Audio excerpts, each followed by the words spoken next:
Friend, welcome back to Civil Gyan. आप सभी का सिविल ज्ञान में स्वागत है। दोस्तों, जैसा कि आप सभी जानते हैं कि हम लोग DDA की तैयारी के लिए एक स्पेशल सेशन की बात करने वाले हैं कि इंग्लिश ग्रामर। जैसा कि आप सभी जानते हैं कि इसमें 40 क्वेश्चन आपके नॉन टेक्निकल के आने वाले हैं, जिसमें से आपका 10 नंबर, आपका जो 10 मार्क रहेगा वो आपका इंग्लिश से रहने वाला है। तो आज हम यहाँ पे बात करेंगे कि how to prepare for English. English के लिए हमको कैसे प्रिपेयर होना है कि हमको 10 में से 10 टोटल मार्क्स आपको यहाँ पर मिल जाएँ। अगर आपने नहीं देखा हो तो आपको बता दूं कि इससे पहले मैंने आपके रीजनिंग के टॉपिक पे बात कर ली है कि हमको रीजनिंग में कौन से टॉपिक पे काम करना है, कैसे हमको how to prepare for 10/10 marks in DDA reasoning की बात कर ली है। अगर हम बात करें मैथमेटिक्स की, तो मैथमेटिक्स में कौन से टॉपिक पे हमको काम करना है कि 10 टॉपिक वे कौन से हैं जो हम मैथमेटिक्स में काम कर लें, और 10 टॉपिक रीजनिंग में कौन से हैं जिसमें हम रीजनिंग के लिए काम कर लें। और इसी तरीके से आज हम बात करेंगे कि इंग्लिश में वो कौन से ऐसे 10 टॉपिक हैं जो कि हम अगर उस पर काम करेंगे तो हमारा 8 से 9 नंबर या 7 से 8 नंबर यहाँ पे 10 में से मिल ही जाएगा। अगर आप गाइस काम नहीं करके जाओगे इंग्लिश के ऊपर तो आपको 10 में से 2 नंबर भी लाना मुश्किल हो जाएगा, क्योंकि इंग्लिश का एक हमारे अगर बात करें जूनियर इंजीनियर की हम तैयारी कर रहे हैं तो आपने देखा होगा कि SSC में उसका वेटेज तो है नहीं, कहीं पे इंग्लिश नहीं आती है।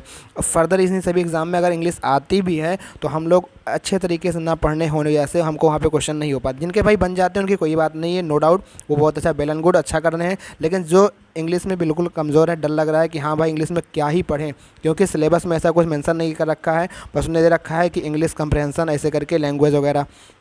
तो उसमें हमको ये डाउट है कि हमको क्या पढ़ें। तो हम यहाँ पे बात करेंगे कि प्रीवियस में ईयर में उसने किस टॉपिक पे बात की थी और किन क्वेश्चनों को उसने मतलब पूछा था, वो कौन कौन से टॉपिक थे। तो यहाँ पे हमने प्रीवियस ईयर एग्ज़ाम के 4 सेट थे, उसमें हमने देखा कि कौन से टॉपिक से क्वेश्चन पूछा गया है, और उसको आपके सहूलियत के लिए ये वीडियो मैंने बना दी है कि हाँ भाई आप इस 10 टॉपिक पर काम कर लो और 10 में से आपके 7 से 8 नंबर तो मिल ही जाएंगे। तो यहाँ पे चलिए वीडियो को स्टार्ट करते हैं। वीडियो को स्टार्ट करने से पहले अगर आप चैनल पर नए हैं भैया तो चैनल को सब्सक्राइब जरूर कर दीजिएगा, और अगर वीडियो अच्छी लगे तो लाइक भी कर दीजिएगा। चलिए वीडियो को स्टार्ट करते हैं। यहाँ देखिए भैया, यहाँ पे आपको हमने 10 टॉपिक, उन टॉपिक का नाम लिख रखा है 10 topic 10 minute, 10 topic 10 mark 10 question. मतलब आपको 10 टॉपिक पढ़ना है, ये हमारा रूल है इसमें कि 10 टॉपिक्स पढ़ो और 10 मार्क्स लो, और 10 क्वेश्चन को मतलब 10 क्वेश्चन 10 टॉपिक 10 मार्क्स, मतलब 10 क्वेश्चन आपके आएंगे एग्ज़ाम में और 10 मार्क्स के आपके रहेंगे और आपको 10 नंबर मिलने वाले यहाँ से हैं। तो वो उन टॉपिक क्या है उनको हम एक बार ज़रा देख लेते हैं। पहला यहाँ पे टॉपिक है भैया स्पॉट द एरर। मतलब क्या होता है इसमें, अब हमको भी, हम भी इंग्लिश उतनी तरीके से भैया, हम भी आपकी तरह JEE की तैयारी हम भी कर रहे हैं, तो इसमें हमको भी नहीं पता कि इसमें है क्या, लेकिन बस ये टॉपिक का नाम पता है भैया कि हाँ एक स्पॉट द एरर कोई टॉपिक है, उससे क्वेश्चन आपका पूछा जाता है 1 नंबर का। एरर मतलब इसमें क्या होगा, कोई एक सेंटेंस दिया होगा, उस सेंटेंस के किसी एक पार्ट में कुछ ना कुछ प्रॉब्लम्स होगी, आपको बताना होगा कि हाँ किस पार्ट में दिक्कत है, उसी का नाम होता है स्पॉट द एरर। फिर आपका साइनोनिम्स और एंटोनिम्स हो गया, ये टॉपिक से क्वेश्चन आपके बनते हैं एग्जाम में। अगर हम बात करें फिल इन द ब्लैंक्स, यहाँ पे आप फिल इन द ब्लैंक्स होगा, ये आपका बनता है क्वेश्चन। अगला टॉपिक आपका इडियम एंड फ्रेज, आपके जो मुहावरे और जो लोकोक्तियाँ वगैरह होती हैं, यहाँ से इडियम और फ्रेज से एक क्वेश्चन बन जाता है आपका। अगर आप बात करें वन वर्ड सब्स्टिट्यूशन से आपका क्वेश्चन बनता है। सेंटेंस का इंप्रूवमेंट करने के लिए क्वेश्चन आपका बनता है। फिर आपको वॉइस से क्वेश्चन देखने को मिलता है, मतलब एक्टिव वॉइस हो गया, पैसिव वॉइस हो गया, ये यहाँ से आपको टॉपिक देखने को मिलता है। अगर हम बात करें इसी क्रम में नरेशन, आपने पढ़ा होगा डायरेक्ट इंटरव्यू जिसको हम लोग कहते हैं, यहाँ से भी आपको क्वेश्चन देखने को मिलता है। तो ये सब जरूरी टॉपिक हैं, नरेशन हो गया और यहाँ से आपको टॉपिक देखने को मिलता है। फिर आपको सफलिंग ऑफ सेंटेंस पार्ट, मतलब क्या होगा कि पार्ट, सेंटेंस के पार्ट को सफलिंग कर दिया होगा, वहाँ से आपको क्वेश्चन देखने को मिलता है। फिर पैसेज इसी तरीके से होगा आपका। फिर आपका close passage and comprehension passage. तो ये आपके 10 टॉपिक हैं और यहाँ से आपके 10 मार्क्स एग्जाम में बनने वाले हैं। तो आपको अगर इंग्लिश में आप काम कर ही रहे हैं, अगर आप काम कर रहे हैं तो आप इन टॉपिक पर काम करिए, ताकि आपका 10 में से 7 से 8 नंबर आपके एग्ज़ाम में आ जाए और आप अच्छा खासा स्कोर कर ले जाएँ। ठीक है, तो मैं ये आपसे बताना चाहता हूँ कि अगर इन 10 टॉपिक पे काम कर लेते हैं भैया, तो जैसे कि कहने मतलब है आप इंग्लिश में काम कर रहे होंगे या नहीं कर रहे होंगे, डर लगा कि भाई मैंने अभी तक मैं भी इंग्लिश पे काम नहीं कर रहा था, क्योंकि मुझे समझ नहीं आ रहा था मैं इंग्लिश पे कौन से सब्जेक्ट को, मतलब किस टॉपिक को पढूं, ग्रामर पढूं, आर्टिकल पढूं, मतलब क्या पढूं, कैसे पढूं। तो ये सब दिक्कत आ रही थी मेरे पास भी कि मैं कैसे इन टॉपिक को, तो मैंने देखा और प्रीवियस ईयर को पहले मैंने देखा, एनालाइज़ किया कि हाँ वहाँ से कौन से टॉपिक से क्वेश्चन बन रहा है। तो ये 10 टॉपिक को मैं यहाँ से काउंट किया हूँ और इन 10 टॉपिक में हमको भी काम करना है और आप लोग भी इसी 10 टॉपिक पर काम करिए और आपका जो है 10 में से 7 से 8 नंबर आपके एग्ज़ाम में बन जाएगा। अगर आप काम कर ही रहे हैं तो इन 10 टॉपिक आप इसका स्क्रीनशॉट ले लीजिए और इस पर काम कर लीजिए भैया, इन 10 टॉपिक पे ऊपर।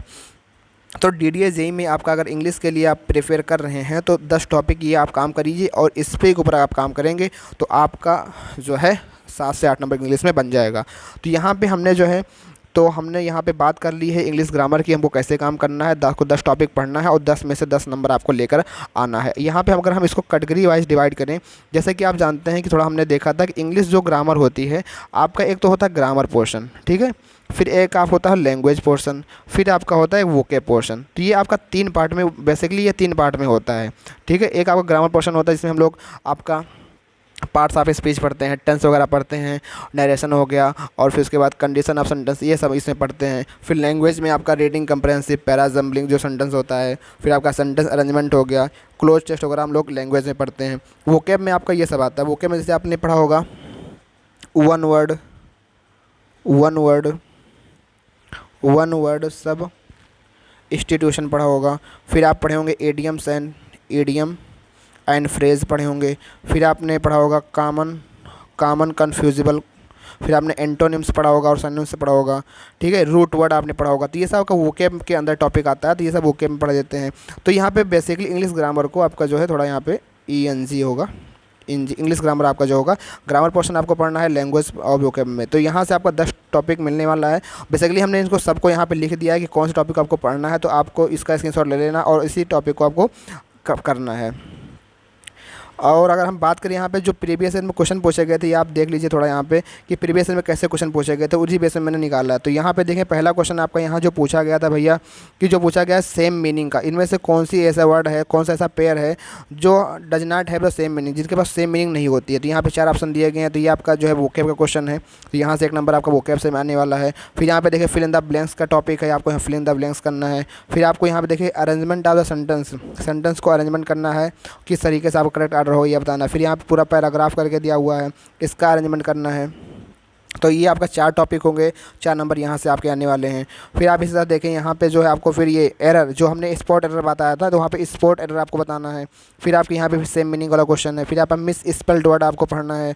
फिर ये आपका फिल इन द ब्लैंक्स, यहाँ पे पोजीशन वगैरह कुछ भरना है। तो इस तरीके से आपका ये टॉपिक था, और यहाँ पे प्रीवियस ईयर में इस तरीके से क्वेश्चन पूछा गया था। तो आप लोगों ने भली बात देख लिया होगा कि हाँ भैया किस तरीके से हमको अपने इंग्लिश में काम करना है और किस टॉपिक पे काम करना है। क्योंकि शुरुआत में दिक्कत ये होती है भाई हम पढ़ें तो इंग्लिश में कैसे पढ़ें, क्या टॉपिक पढ़ें।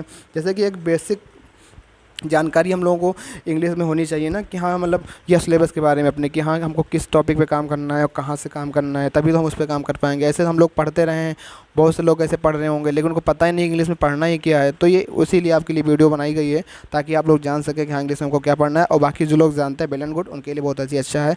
जो हमारे दोस्त नहीं, जिनको समझ है मतलब नहीं जान पाते कि हाँ भाई हमको क्या पढ़ना है, तो उनके लिए मैंने ये वीडियोज़ बनाई है।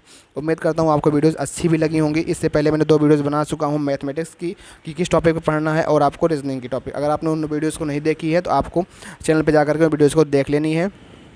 और बाकी अब हम एक बचता है आपका जनरल अवेयरनेस। तो हम टोटल 40, देखो भाई टेक्निकल हमने पहले बात कर ली है, टेक्निकल में कैसे क्या करना है उसके लिए दिक्कत नहीं है। बस दिक्कत ये है कि आपका ये 40 में से कम 25 से 30 नंबर आपके आने ही चाहिए। अगर आप इतना नंबर ला रहे हैं तो आपको एक अच्छा खासा अपना सिक्योर DDS भी देखने को मिल जाएगा। क्योंकि भैया अब बीटेक भी अलाउड हो गया है, तो इसका भी खास आपको ध्यान रखना है। क्योंकि अब लोग एप्टीट्यूड वगैरह अच्छे से मार देते हैं, तो इसका भी है हम लोग को अच्छे से करना है। और चलिए कोई बात नहीं, जब हम लोग SSC में देते हैं तो साथ में बीटेक एमटेक सब होता है, उससे कोई दिक्कत नहीं है। बस ये है कि अपनी तैयारी को और बेहतर करना है, ताकि हमको ये ना हो कि हाँ भाई इस बार भी हम बाहर हो गए। ठीक है, अपने तैयारी को बेहतर करिए। और जहाँ कहीं भी अगर आपको दिक्कत आती है तो आप कमेंट बॉक्स के जरिए हमसे बात कर सकते हैं, पूछ सकते हैं भाई कि हाँ कैसे ये करना है। तो नेक्स्ट वीडियो हम जो बनाएंगे जनरल अवेयरनेस से बनाएंगे कि हाँ उस पर कैसे काम करना है। बाकी मिलते हैं नेक्स्ट वीडियो में। अगर वीडियो आपको अच्छी लगी होगी तो वीडियो को लाइक, चैनल को सब्सक्राइब जरूर करिएगा, और इसको ज़्यादा से लोग का शेयर भी करना है। चलिए मिलते हैं नेक्स्ट वीडियो में, तब तक के लिए अपना ध्यान रखना। Thank you. जय हिंद, जय भारत।